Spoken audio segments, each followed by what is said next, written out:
ओम रामाय रामभद्राय रामचंद्राय वेदसे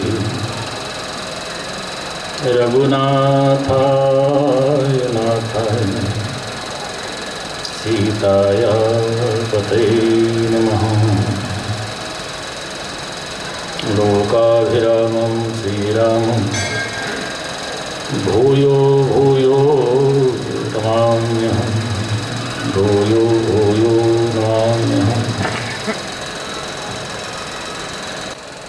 जो राजा बनने वाले हैं वलकल पहन करके फलहार करते हुए भूमि पर शयन करते हुए उन्होंने जनता को देखा, समाज में गए, समाज की क्या स्थिति है उसको देखा, और केवल देखा नहीं उसको दूर करने का प्रयास किया।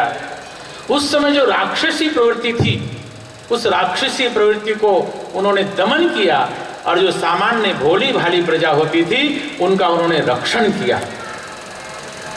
इसीलिए वो एक युवराज राजा बनने वाले थे और भगवान श्री राम बने। ऐसे भगवान श्री राम का आज जन्मोत्सव है। और इस अवसर पर हम लोग कुछ यहाँ पर कुछ चर्चा करने के लिए आए हैं, कुछ विचार करने के लिए यहाँ पर आए हैं कि आज जो परिस्थितियाँ निर्माण हुई हैं, हमारा भारतवर्ष ये कोई सामान्य देश नहीं है। इतना लूटने पर भी 1000 साल तक मुगलों ने इस देश को लूटा।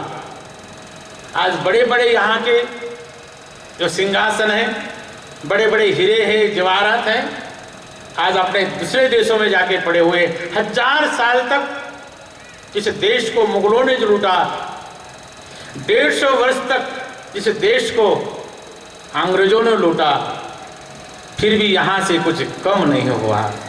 आज भी जितना सोना अपने देश में है दूसरे दुनिया के किसी देश में इतना सोना नहीं है। आज भी हम लोग समृद्ध हैं। इसका क्या कारण है?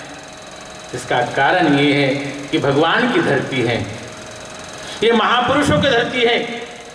यहाँ पर भगवान श्री राम आए, भगवान कृष्ण आए, महावीर आए, भगवान बुद्ध आए, बड़े बड़े महापुरुष आए, और उन्होंने त्याग और तपस्या के बल पर इस देश को बनाया। ऐसा नहीं बनाया, त्याग और तपस्या के बल पर इस देश को बनाया, और आज भी हम बड़े सुख से इस देश में रह रहे हैं।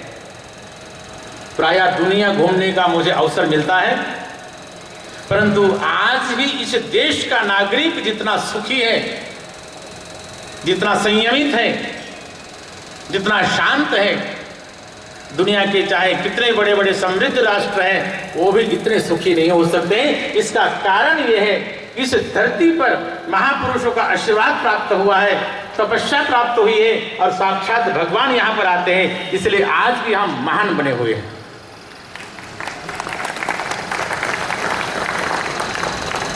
सत्य कहता हूं, आज इस देश में अगर 100 रुपया कमाने वाला मजदूर भी अगर है, वो भी रोटी खा करके सुख की नींद सोता है। भले वो फुटपाथ पर सोता हो, चाहे वो कहीं रेल के किनारे सोता हो, परंतु आज भी वो सुख की नींद सोता है। इसका एकमात्र कारण ये है कि हमारा देश में त्याग की प्रवृत्ति रही है। और जब से सृष्टि प्रारंभ हुई है, आप सबको बतलाना चाहता हूं, दैत्य और देवता दोनों ही धरती पर मौजूद रहे हैं, परंतु हमेशा मानव स्वभाव होता है वर्तमान को विचार करना है। वर्तमान का विचार करना चाहिए, और विचार करते हुए हम मनुष्य हैं, और मनुष्य अगर मनुष्य का विचार नहीं करेगा तो और कौन करेगा? आजकल बड़ा असंतुलन बना हुआ है इस धरती पर। हमारे देश में ऐसा संतुलन है कि एक व्यक्ति के पास में इतना धन है, इतना धन है, उसके पास उसको पता ही नहीं कि मेरे पास कितनी संपत्ति है। एक व्यक्ति के पास में उसको विचार करना पड़ता है कि मेरे पास में कल मैं क्या खाऊंगा, या मेरी कन्या है इसका विवाह मैं कैसे करूंगा, इस पर विचार करना पड़ता है।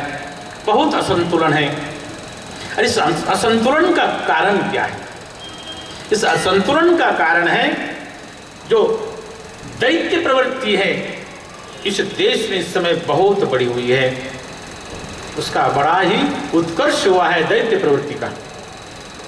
इसके अनेक कारण हो सकते हैं। हमारे चाणक्य ने एक सूत्र दिया। उन्होंने कहा कि जिस देश का राजा व्यापारी, उसकी प्रजा भिखारी। इसका एकमात्र कारण है कि देश का जो राजा है वो व्यापार करने लगा। देखो जितनी जितनी गवर्नमेंट की कंपनियां हैं, आप देखो उठा करके, आप लोग सब व्यापारी बैठे हैं मेरे सामने। जितनी जितनी बड़ी बड़ी कंपनियां जिसको नवरत्न बोलते हैं, उनकी आप बैलेंस शीट चेक करो तो वहां पर हमेशा घाटे में रहती है। हमारी एयर इंडिया जब से देश आजाद हुआ उससे पहले से चल रही है विमान कंपनी, और देखो तो प्रतिवर्ष उनको हजारों लाख रुपया उस कंपनी को चलाने के लिए देना पड़ता है गवर्नमेंट को। और आज 10 साल से 12 साल से अपने देश की कंपनियां आई है, विमान कंपनियां, वो रोज प्रतिदिन कितना कितना वो नफा कमाती है, आप सब जानते हैं। इसका मतलब ये है कि जो गवर्नमेंट चलाती है, व्यापार करती है, वो भिखारी रहने वाला है। और इस कारण से आज हमारे देश की परिस्थिति बनी है। मैं समझता हूँ क्योंकि हमें भी आप सब कुछ देते हैं, वस्त्र देते हैं, भोजन देते हैं, परंतु भोजन हमें करना पड़ता है। भोजन के लिए कोई, हम जब यहाँ से बाहर जाते हैं तो हमको भोजन करना पड़ता है। भोजन के लिए पैसे की आवश्यकता पड़ती है। किसी को 100 रुपये की जरूरत पड़ती है। आप जैसे माँ जो सदग्रस्त है उनको किसी को 1000, किसी को 10,000, किसी को 20,000, हो सकता है किसी को लाख, 10 लाख, करोड़ भी किसी को आवश्यकता पड़ सकती है। हमारे अनिल भाई अंबानी ने एक बंगला बनाया है। मैंने एक दिन पेपर में पढ़ा था कि उनके बंगले का जो इलेक्ट्रिक का बिल है वही कुछ 75,000 रुपया वो महीने का उनको बिल आता है। हाँ, हो सकता है उनको करोड़ की, 10 करोड़ की, 20 करोड़ की उनको आवश्यकता पड़ती होगी। परंतु आजकल जो पेपरों में पढ़ते हैं, किसी ने 1 लाख करोड़ का घोटाला किया, किसी ने 10,000 करोड़ का घोटाला किया। मैं ये समझता हूँ, मैं समझ नहीं पाता हूँ कि इतने पैसे की आवश्यकता उनको क्यों पड़ती है, उसका कारण क्या है। ऐसे ऐसे बड़े बड़े नेता हैं, अगर उन नेताओं का सब पैसा अगर बाहर आ जाए, हमारे जैसे सन्यासी बनकर के बाहर आ जाए और कहें कि हमारा जितना पैसा है वो राष्ट्र के लिए है, तो मैं कहता हूं कि इस देश में ऐसी कोई भी सड़क नहीं होगी जिसमें गड्ढा होगा, कोई भी ऐसी जगह नहीं होगी जहां पर कोई भूखा रहता होगा, कोई अशिक्षित नहीं रहेगा, कोई व्यक्ति यहां पर बीमारी से मरेगा नहीं। मरना तो सबको है, परंतु पीड़ित होकर के नहीं मरेगा। अगर कोई नेता चाहेगा, एक नेता चाहेगा, तो ऐसे अपने देश में अनेक नेता हैं जिन्होंने इस देश को अच्छी तरह से लूटा है।